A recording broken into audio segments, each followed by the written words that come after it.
Welcome everyone to Cloud Conversations. I'm Peter Rising. I'm one of your hosts. It's great to be back for another episode and back with another guest. I'm delighted to welcome my very, very good friend Al Eardley back to the show, a returning guest. Al, how are you doing today? I'm doing good. I'm managing to stay cool. Lovely to be back. It's nice to be a returning guest rather than just once. So I must have done something right the last time. Yeah, you're on your best behavior last time, so we invited you back. In actual fact, this is your third appearance on the show because you were on as a guest and you were on our recent Cloud Conversations live where we did the wellbeing edition, which was Yep, really good and something I definitely want to do again. So yeah, that I was a think you great might session. you might be our first person who's been on three times, in fact, so setting records. Fantastic. Oh, blazing a trail then. Trailblazer, absolutely. But thank you so much for joining us. It's great to have you back. For those who might not have seen you before, do you want to just give a brief introduction to who you are and what you do? Yeah, so my name's Al Eardley. So I'm a technical architect at the Microsoft Technology Centre. So now based out of London in a shiny new facility in London. And yeah, former MVP for Mm, Microsoft 365, but yeah, done all sorts of different things over the years and dabbled in all sorts of different areas of Microsoft stack. Running user groups with your good self, the security yeah, compliance user group, which hopefully we'll get back up and running in September. Um, but yeah, so and also the hat, hence the hat on the for those watching of the Grey Hat Beard Princess podcast, which I run with some other MVPs. absolutely. Great channel. I urge you to check it out. And we'll put the link to Grey Hat Beard and Princess in the show notes. But I'm glad you mentioned where you're working now, Al, the MTC, because I do want to start by talking a little bit about that because I think you joined Microsoft, was it about a year and a bit ago now, something like that? It was a year and a bit ago. Yes, yes. Yeah, and, It was. and I think it's It been a was. It real was. journey getting you into these premises, isn't it? Because tell us a bit about the evolution of that, how it started and how it's going, as the phrase goes on Twitter. As you say, yeah. So it was just over a year ago, and when I interviewed, yeah, they were saying, oh, there's going to be a lovely shiny new facility in London. Um, the combination of well, just builders, COVID, supply Yeah. chain, perfect storm for trying to get anything built these days. And I do feel for anybody who's doing an extension on their house or anything, because that's Mm, painful at the moment. So it has taken somewhat longer than planned to have our new facility, which is the Microsoft building in Paddington. mm, And I guess what we do in the Microsoft Technology Center, we're kind of there to sort of wow clients, give them an executive experience, but to inspire them with the technology and how technology is applied, but also to be able to kind of remove the blockers that are in their way, to give them confidence that the technology will deliver what they need to do in their particular organizations. As we all know, Microsoft is great at kind of doing the marketing, and this is all of the utopian dream of what it can do. mm, We kind of step in to really help clients understand exactly how they would do that. Make sure that the combinations of technology will work with existing environments. Most organizations have some kind of existing technology already, so very few are in that exclusive group where they just have a greenfield environment and they can just mm, do everything from scratch in the perfect way. So we really try and help them understand how they can actually implement technology. So yeah, our facility is basically for clients to come to us, to come to see what we've got, so we can show them all sorts of different things. Everything from IoT on sets of Lego, managing different coloured balls, and digital twins on a HoloLens. We've got a lot of HoloLens wow. demos that we can do. We've got things like RealWare for frontline workers. We've got a lot of Azure AI pieces. So Project Bonsai, which is quite a nice little demo of being able to balance a ball on a glass plate. Using machine learning from Azure. So we've got all sorts of really cool demos that we can show people that just expand the way they think about the technology. And then we do, all sorts of different sessions with clients. So, it might be running a hackathon for sustainability, Mm, crowdsourcing ideas. It might be, developing a 3-year plan for how they approach, the myriad of different tools and technologies that Microsoft have to offer, or it might be something really targeted, like really working out how do they overcome a particular business challenge and combine Mm. technology in different ways to to fix a problem that they've got. So there's lots of different ways that we can kind of support customers in their journey. And yeah, we've got this shiny new facility which has great coffee as well. Oh, so So important. yeah, it's yeah, living the dream, you might say. Absolutely, yeah. And having that capability to play out all of those scenarios is such a great thing to have available to Microsoft customers, because there is no such thing as a typical customer, as you say, is that everyone is different, and so many organizations are aiming to get to that utopia of being as much as or entirely in the cloud as they can be. But there's so many organizations that have who are deeply integrated into legacy technology on Yeah. premises, and it's not a simple journey for them. So this is great to hear that you can give them that help and visualize that story. And it's really important. I mean, as a consultant, you go around and visit different clients and you speak to different clients, and they all have a different starting point and they all have a different objective. So we're very much sort of consulting. We are really doing Mm, that sort of requirements gathering, right? Really getting under the skin, asking those probing questions as to, to mm, help us understand the client so that we can kind of help them move forward. But it's also, that hands-on. Most people haven't seen. We talk about hybrid, for example. We talk about all these different rooms and these different technologies.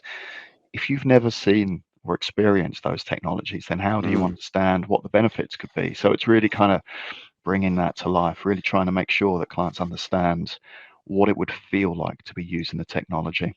mm. Definitely, definitely.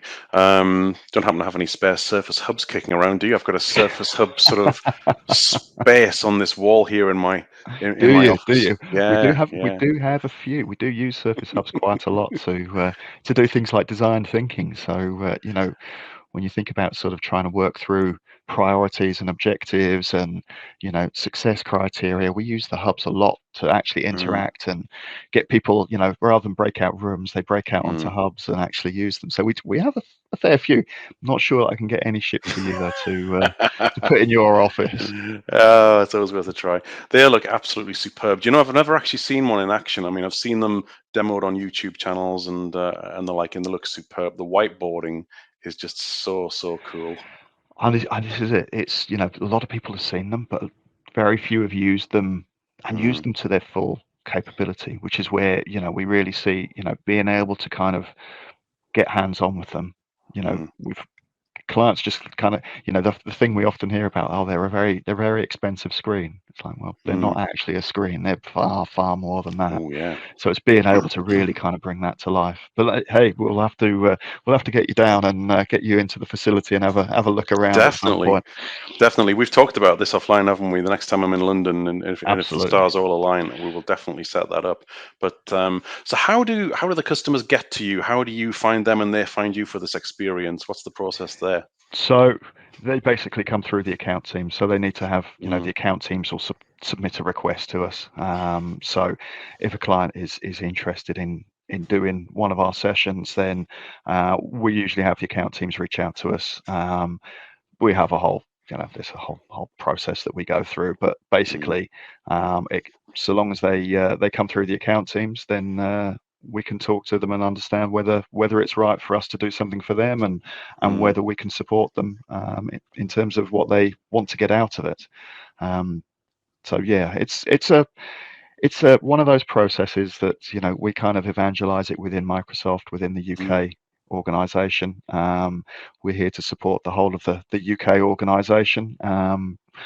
There's quite a lot of the UK organization to support, so we're quite busy most of the time. Um, absolutely. but it keeps us out of trouble, and Yeah. it's yeah. So if you're thinking that you might be interested, then speak to your account team.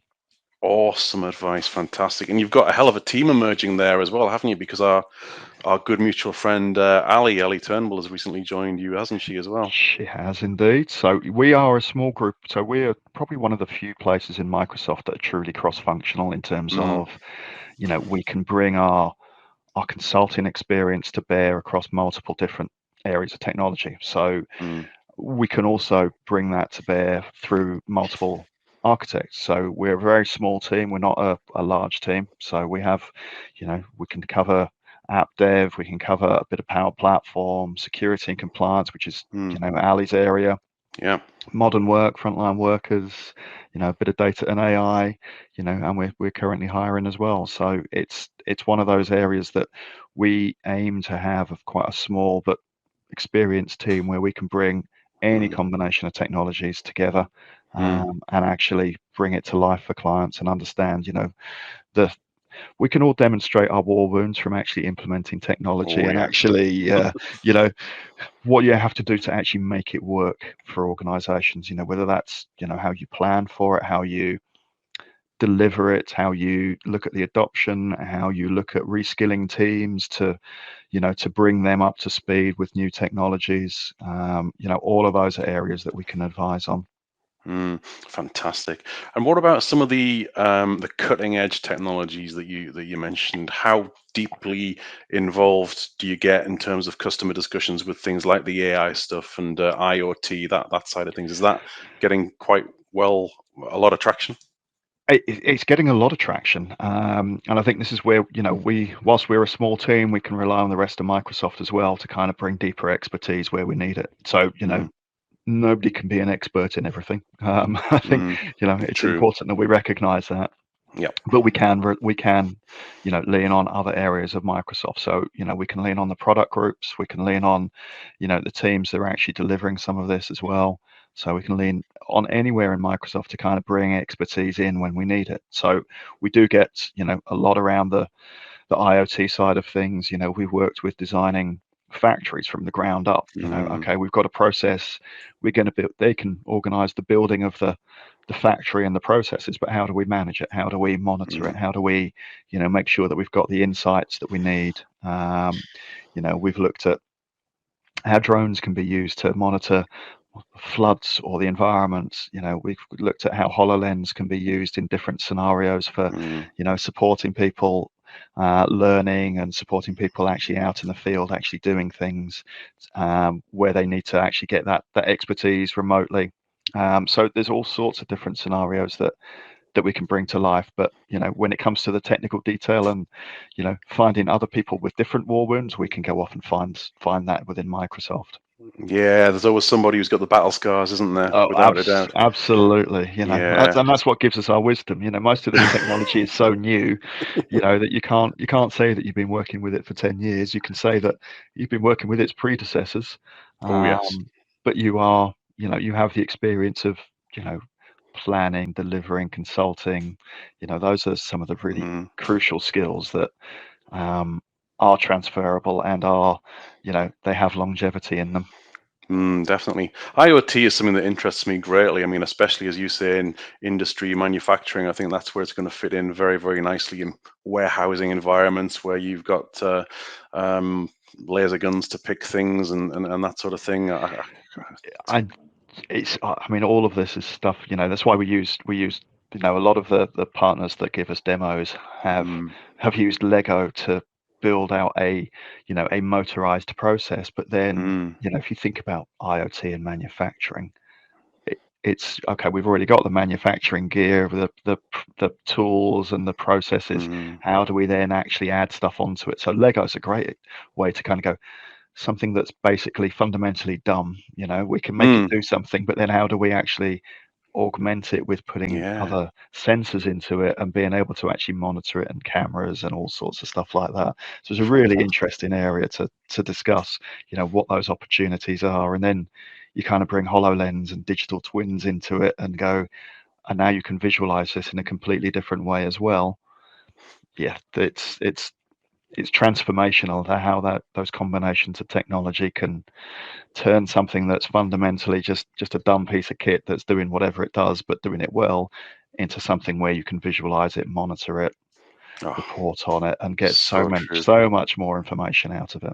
Yeah, and not only in the business world as well. I mean, in the home, we recently got a Ring doorbell in our home, and that has been so useful for us. I mean, it blew the mind of my sister-in-law a few weeks ago when we were around at their house having a nice little afternoon in the garden with a bit of food outdoors, and my phone beeps, and there's someone at my door, and I talk to them and say, "Oh, I'm not in. Can you just leave it with the neighbor?" And she was like, "That's amazing."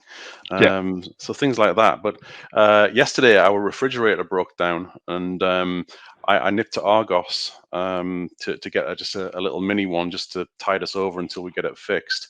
And Louise, my wife, is just looking at possible replacement fridge freezers, and she's saying, "Well, we've got one with Wi-Fi in it," and it's bloody hell, it's amazing. That what's it going to do for me? Is it going to like order my shopping for me? Let me know when I'm low on stuff, and it can do this sort of thing now, I can't it? mean, It's yeah, incredible. absolutely. When you think, I mean, this is it, isn't it? A Wi-Fi enabled fridge. Who would have ever thought it? But Yeah. yeah, your milk's going low. Food is going off. I mean, this is where vision can see. Okay, is that food ripe or not? Mm. Oh, I've just taken the milk out and there's no more in there. That's all. Whether that makes our lives easier or whether it just makes us think less, I don't know. I don't know. It's funny. I like where it's going, but I do worry that it's going to make humans a little bit lazy in some regards. But is it a case that it will just give us more time to worry less about the mundane and give us more time to get out and exercise and walk and do the things that do matter? I like to think it's the latter. I like to be positive with these sort of things. Absolutely, and I think it's picking and choosing what you use it for, isn't it? I mean, Mm, it really if it can remind you so you don't run out of things. Your fridge is kind of saying, yeah, okay, you're not going to run out of milk anymore because it's going to remind you that you need milk. Maybe mm. it'll add it to your to-do list, or I don't know, but it makes it easier, doesn't it? If you know Oh, that you're not going to run out of it, and you don't have to worry about it. It's completely. interesting though, if you travel though, you kind of get so dependent on, I'm going to look at Google Maps, Mm, and actually, you're then just dependent on Google Maps. But some people like, so I always like to have a kind of a bird's eye view of where I am, so that I mm. kind of have a sense of direction. Google Maps is for the kind of the last mile to go, right, this is actually finding something Yeah. particular, the finding the right door, rather than, oh, I'm just going to use it just to work out which motorway I get. Mm, There's a balance there, I think, that some people have to find. yeah. Something that we take for granted now, like Google Maps, or I mean, I use iOS Siri Maps myself is my sort of go-to, and that works really good too. But you take these technologies for granted now, and it makes you wonder. When we grew up we're the same age, aren't we? We were both born in Yep. the glorious year of 1972. So we grew up with very different times where how did we find information? I don't even remember how we did it now. I mean, did we have to go to libraries, encyclopedias, and those things weren't updated? The generations who are being born now are so fortunate that they have information at their fingertips.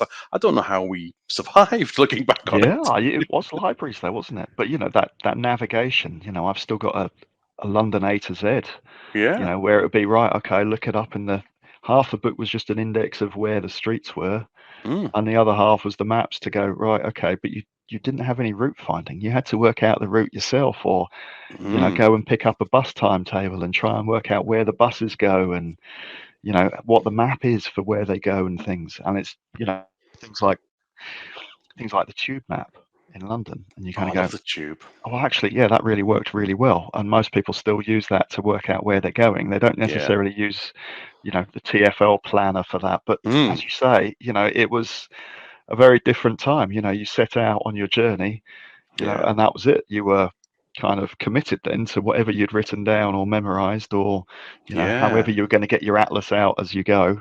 I always remember Exactly. my mum navigating and keeping an atlas open, a driver's atlas, to go, right, and we're going to go up here and we're going to go that way. And Mm, very different to being told turn left at the next junction, turn right. oh, you know completely.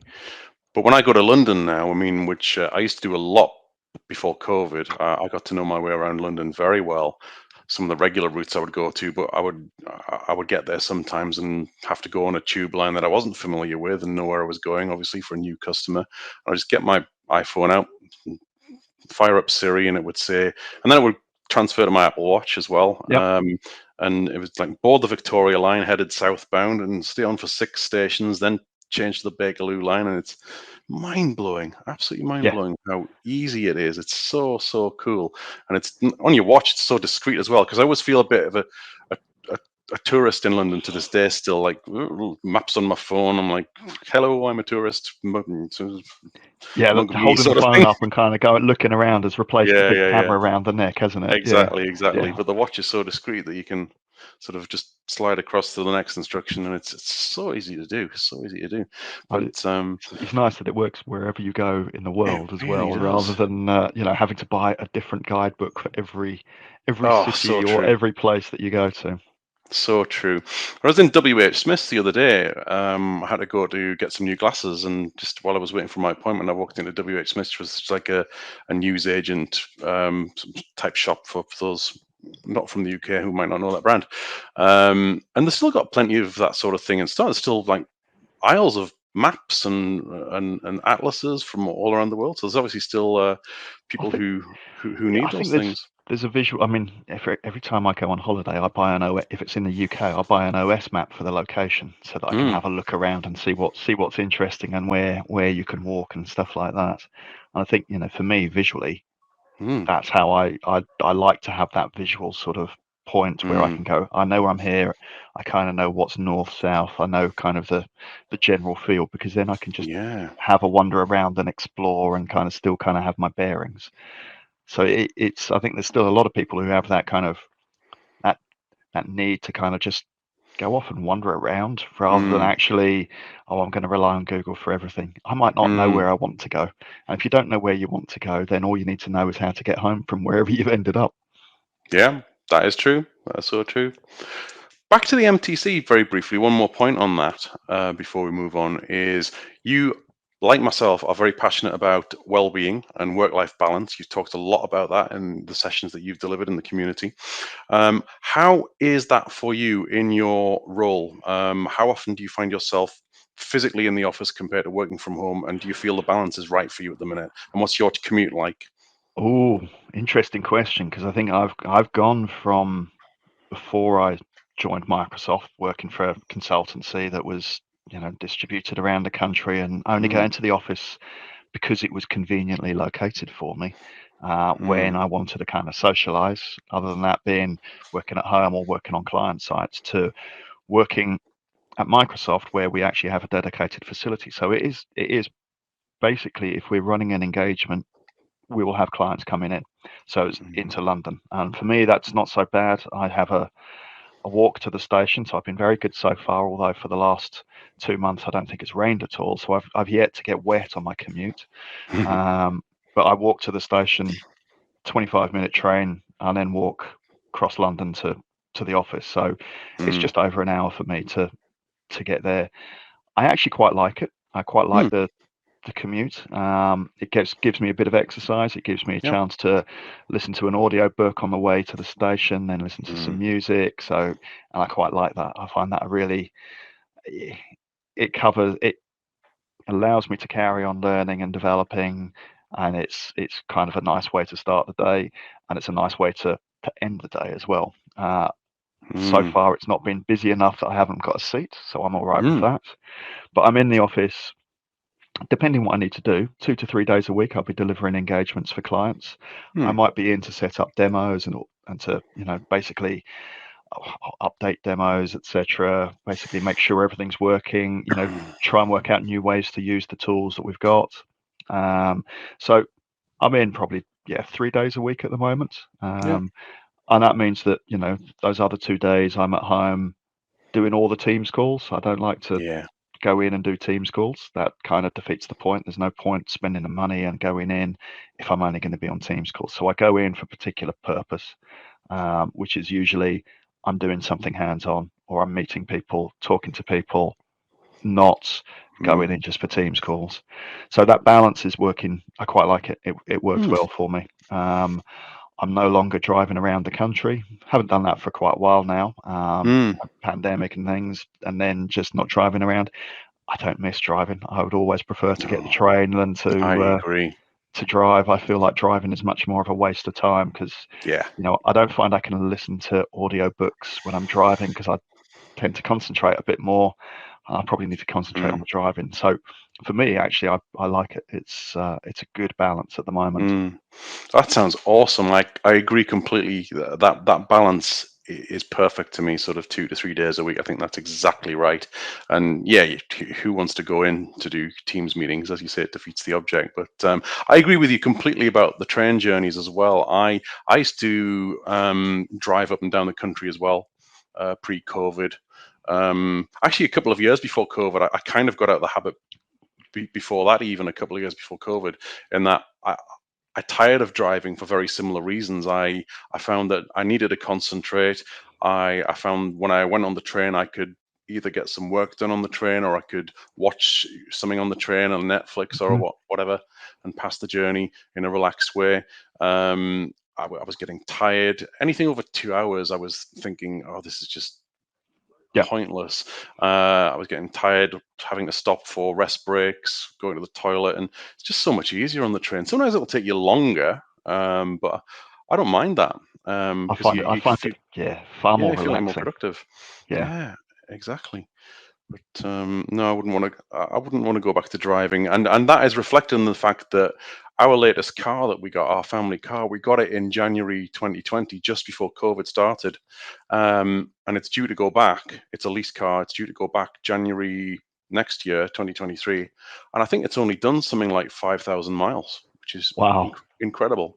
It's barely Yeah. been used. It's been on school runs and round to in-laws, and that's about it. It's done nothing. Yeah. So we went down to one car in this time as well. My wife Louise, she had her own car, and that never moved. So we got rid of it and got some money back for it, which was great. So Yeah. We're about to do exactly the same. yeah, Go from 2 cars to 1 car because mm, we if I'm getting the train, not driving around, we don't need the 2 cars. So yeah, so we're going to an electric car that's mm, doesn't need a massive range because we don't drive massive distances. We've got good train connections, and mm, it will hopefully be better for the environment, and it'll save us a exactly. bit of money as well. That's what we're hoping to do. We're hoping to go completely electric for the next car when we change it in January. Although we might have a little bit of a wait because I think supply chain and the Yeah, automobile industry is a little bit tricky at the minute, by all yeah. accounts. You might want to be ordering it now based on our experience. Yeah, I think you could be right, but we shall see. But yeah, I'm looking forward to going electric though. You're seeing more and more charging points appearing all around the place. There's one at the little supermarket at the end of our street now. There's a charger there, and hopefully it won't be too hard to get one installed at your home as well. I think you can maybe some car manufacturers might do that as part of the deal. Maybe I don't know. Yeah, ours was very easy to have installed. It was Oh, that's good to know. yeah, it was good. So we've had it in for several weeks, so we're just waiting for the car now. Oh, amazing. Which has What car are you taken going yeah. for? It's a Vauxhall Mocha. Oh, So nice. yeah, it's quite small, but it's enough for what we need. Mm, If we're going long distances and going on holiday with parents, we'll hire a car, yeah. just to because it'll be bigger. Yeah, So yeah, it's what we yeah, you need can for a do day that to quite day. easy, can't you? Yeah, yeah. Nice. No, we've done that for several years. If we need a bigger car to go longer distances, then Yeah, it's worth it, and then we're spending less on a day to day car. exactly. We've got our family car at the minute is a Volkswagen T-Roc, which I really like. I think it's a really nice car. I've really enjoyed it. The little that I've driven it in the last 3 years. But Louise, she had a little Fiat 500, one of the little bubbly Fiat 500 cars. She absolutely loved it, but we got rid of it because she was just not driving. And she's driven the VW a few times, but she's not warm to it. So I think when we change, we'll get something that we both are comfortable with. And before she had the little Fiat 500, she had the bigger version of that, the Right. 500X, the sort of taller one, and she loved that. So I think we might go for one of those, get an Yeah. electric one of those next time. That would do me. I think I'm Mm. long past the point of being sort of car snob and wanting to go for prestige make of any description. I've had my days when I was younger of having Audis and whatnot, and I couldn't care less now. Do you know what? It's when I was doing a lot of miles, it was more important to have the Yeah. comfort and the Mm, driving comfort. But actually, now it's more about practicality and it is. what works for my wife Ishii as well. So it's what works for all of us. That's the right option. Exactly, exactly. So yeah, I'm looking forward to seeing what we can get there for sure. That's going to be interesting. But cool, cool. Anyhow, let's talk certifications because I know this is something that we both want to have a Ooh, little chat about. Microsoft certifications are something that you and I have both done, I've and done quite a lot of them as well combined, haven't we? quite a lot of, yeah, are very necessary for your own personal development and validating your skills, but also will benefit your employers if you're working for a Microsoft partner, as I do, who need to get a certain amount of skills to get accreditations and advanced specializations. So, Yep. but what's your recent experience with Microsoft exams, Al? Have you done any recently? I have. So, yes, as part of my role, I have certifications that I need to do as part of my annual skills learning. So, I need to do certain certifications. Having worked for a partner, I did a lot of certifications as part of, as you say, being able to get those advanced specializations. Hmm, Um, it's interesting because the new certifications, the role-based certifications, I actually find I learn an awful lot doing them. hmm, They push me in different directions that maybe I hadn't. You end up using a small subset of the technology on a day-to-day basis. And when you look at the certifications that you kind of think, oh, actually, I need that one or I want that one, you hmm. inevitably find that you learn a ton of stuff. Oh yeah. Um, and I think sometimes that's easy to do, and sometimes it just pushes you in directions that you kind of go, "Ooh, that's a little uncomfortable." Um, Definitely. and so I've got a lot of certifications now. I'm kind of in the mode of keeping them up to date and renewing them. Hmm. Um, and it's kind of almost, I kind of go through spurts of, right, I'm going to do a bunch of them, okay, and then I'm going to try and just keep them and renew them. But I do find that they're actually quite useful when I want to kind of expand the cross-functional part of my role. Um, Hmm. yeah, I've done a lot of the exams. I've failed a lot of the exams and Hmm. struggled with getting some of those exams. So certainly some of them are. I did the renewal of AZ 500, which was my personal nemesis. Yeah. That was an exam that I took 3 times before passing it, and really struggled with the breadth of it because it was a lot of areas that I don't use. Yeah. It's good to understand those, and it's good to be able to talk about them, but using them day to day, I think that's Hmm. the balance that's quite an interesting challenge for some. Um, in terms of what do I need day to day, and what do I need to kind of understand at a higher level. Hmm. But the Definitely. certifications, we speak a lot about certifications to clients who are, changing the platforms that they're using, transforming the technology stack that they're using, and need to understand how they help their staff to actually progress and move forward. And the certifications are a key element of that. Oh, without a doubt, yeah. And much like yourself, we've had a similar journey on that. And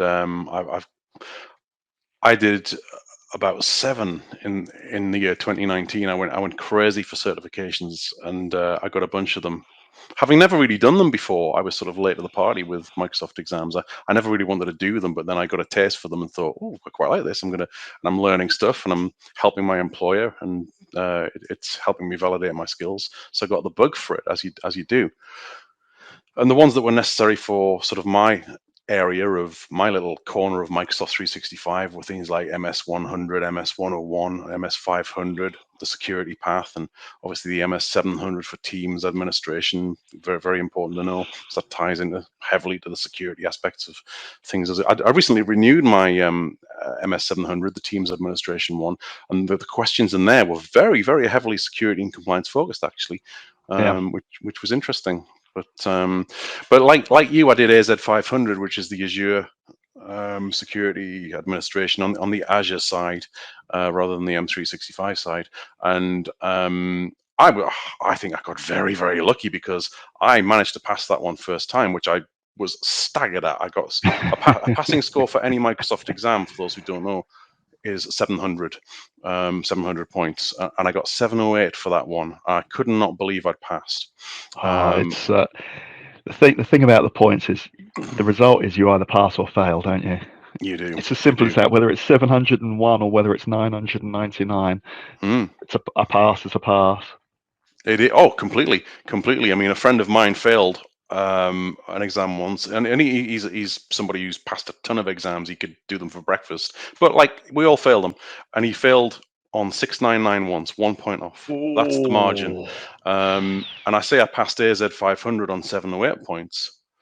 One of the exams I did was the old Exchange 2016 administration, which wasn't particularly my bag again, but I wanted to do it. I set myself a personal goal because before the role-based certifications, MCSEs were all the thing. You don't have MCSEs anymore, but they were a very, very sought after certification. And before they went, I wanted to say that I'd done one. So I needed that exam to get my MCSE in productivity. And I yep. passed the exam, first attempt again, God knows how, and I got exactly 700. Wow. Incredible. But your story with AZ 500, though, I'm going through a similar thing right now. There are some new security focused exams that have been, well, I say new, they've been around a year or so now, at least, haven't they? Maybe it's even more. Yeah. Yeah, they've SC. been at least a year because I think Mm, it was last spring they were released because I've done some renewals for them for mm, the one because I jumped straight on and went, oh, I've got to do all of these exams. Well, like most of them, not the Sentinel one, the SOC one. yeah. Um, and then all of a sudden, yeah, I kind of learnt the lesson that yeah, don't do them all at once, spread them out so you've got the renewals to The spread out as renewals. well. Yeah, good shout. Definitely great piece of advice. But yeah, SC. Now in the role I'm in at the minute, I needed to take one exam to help my employer to get a particular specialization, and that was SC 400, which is the Information Protection Administrator Associate. They have some great titles, don't they? These exams.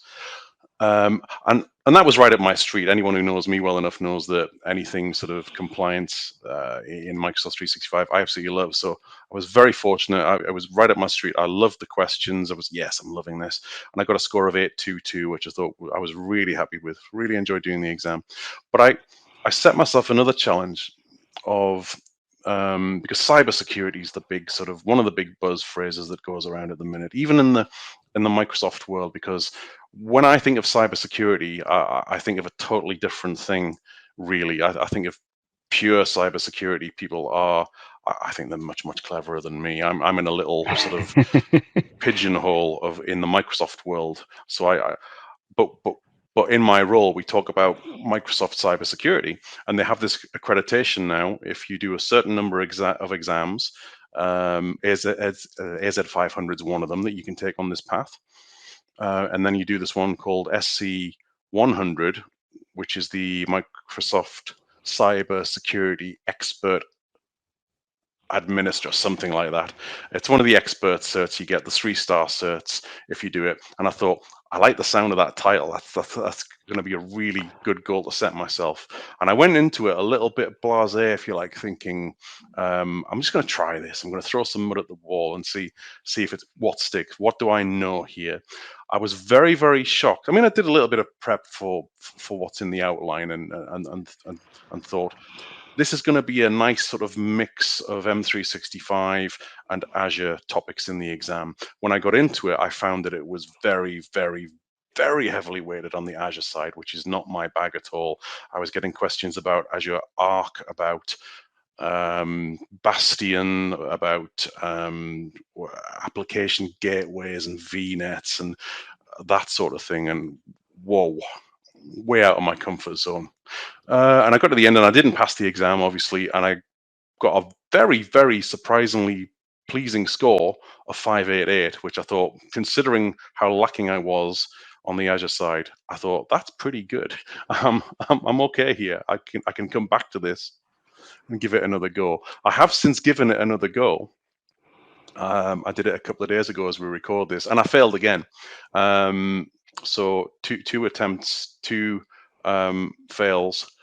And ironically, I got the exact same score again. I got 588 again. But when I look at my score reports on both of them, I did better in different areas each time. which is really, I did Oh, really well in infrastructure the first time, but I did really poorly in infrastructure this time. So it's it's clearly not clicking with I me yet. I need to get a was better going to strategy say, for tackling this exam. it's it's really hard, isn't it, to when you kind of do the exam and then you kind of go away and you go, okay, well now what do I need to learn Mm, as a result of that? What have I learned? Because you're not going to know what you got right and what you got wrong.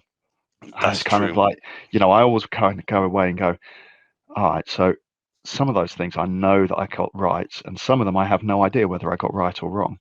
It is Whereas, yeah. making an educated guess, and so therefore you kind of have to go, all right, do I have confidence enough to repeat that same answer if that same question comes up, or Mm, do I kind of just change, you know, all of it, and then just hope that it's going to be better? And I find that really, really challenging when you kind of just because the learning paths tend to be really good. You tend to kind of get mm, a lot, but you don't necessarily get the depth that you'd get if you were using this stuff day in, day out. And I think this is where definitely. the role-based aspect of it is Mm, it's not just the theory, it's the application of the technology, yeah, which is kind of, I'm always second guessing myself as to, well, I think it might be this one. completely. But then again, oh, maybe because I thought it was that one last time, maybe it's not that one. And it kind of, sometimes it just puts me into a bit of a spiral of self-doubt Yeah. about the answer that I'm putting down. And I think that's where it can be really challenging to kind of just teach yourself this stuff and to kind of go through and go, all right, now, Mm, am I confident that those sorts of questions I know the answer? yeah, But I think one of definitely. the things that I've always found with these exams is when you go through the learning paths and you look through the syllabus and you kind of go, okay, I kind of have a conceptual understanding of what that is. I have studied it. I've done the learning paths. Until you actually do the exam, you don't know necessarily the style of the question, the Mm, direction that the questions are coming from. And that can be an incredibly important aspect in terms of actually filtering your learning to go, I'm thinking about the types of questions that I've been asked. How does this information actually play back to those questions? So sometimes, the first step of passing the exam is to fail it, just so that you know a bit mm, more about, you know, what the approach of the exam is and what the kind of the thought process is of the questions. It always used yeah. to be that, you needed to kind of understand the way Microsoft phrased the questions and the Mm, answers. There always seemed to be a Microsoft lens on everything that kind of wasn't the same as the reality. the I real think world. that's kind of blurred a bit now. It's much more real world. But I do find that understanding the questions that you're going to be asked helps to do some of that Oh, preparation. crucial, yeah. I will go back to this. I'm not going to give up on it because I've had two goes at it now. I really want to have another try. I've had a chat with some great Azure folks in the community, two people in particular. I'll give them both a shout out. Dwayne Natwick, who has been a guest on the show before, fellow author. I noticed on Amazon that he's currently writing the packed exam guide for this exam, SC100. It's a very, very recent exam, actually. It's not long been out of beta, so there's very little in the way of study materials out there. So I said to him, I hit him up on Twitter and I said, Dwayne, when's this book coming out? Any chance of getting an advanced look at what you're writing to help me out with my studies? And he made me feel better about things immediately, actually, because he said, fair play to you for having a crack at this exam, because if you're not doing an Azure architect type role day in, day out, I can see how you would struggle with this. So more power to you for having a crack at it and trying to widen your knowledge. So that was good to hear. And another MVP, Carl Cook, who works with great group of folks who like Gregor Suti and Richard Hooper. They all work for a Dutch consultancy.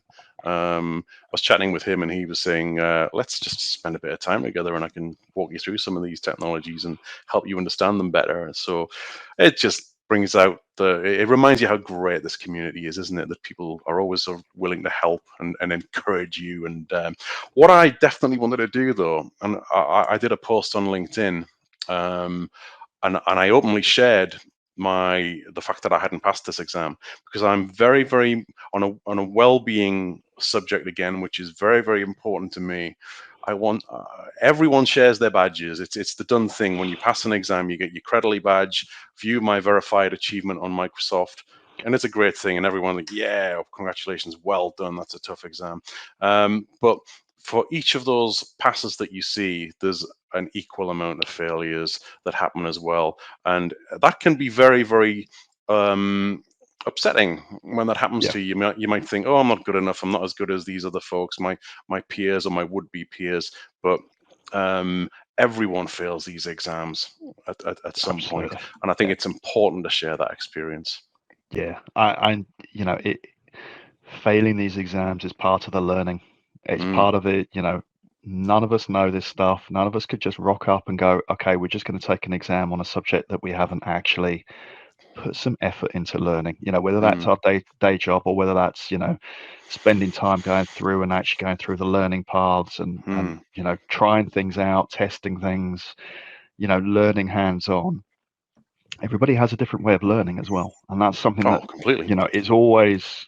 I was always very conscious of it, that different people learn differently, and when you're trying to support a team who are you know diverse in how they learn, then whether it's videos, whether it's reading, whether it's Mm, hands-on, you know different subjects are going to be more suited to those different types of learning.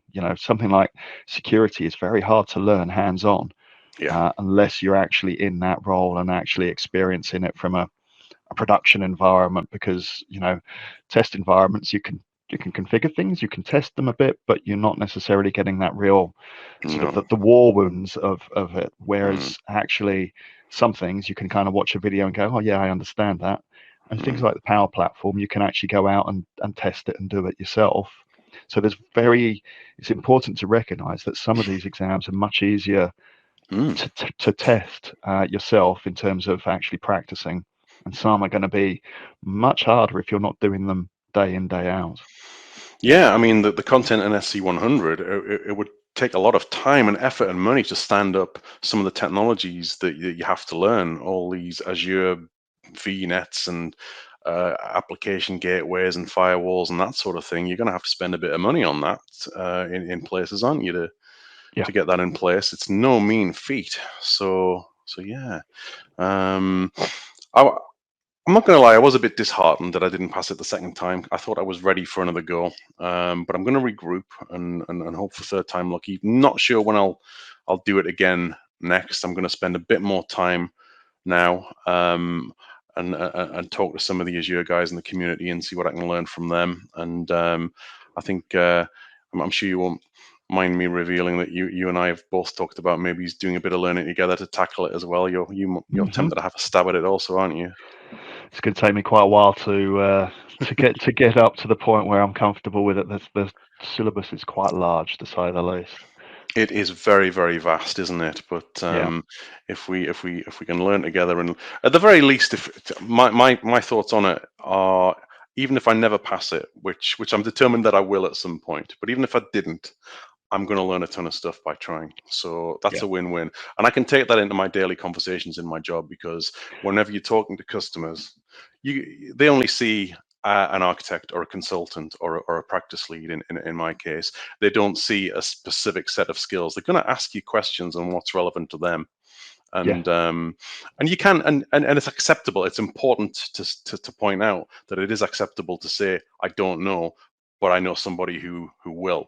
So don't ever feel that you can't say. It's very important to say that you don't know if you don't know.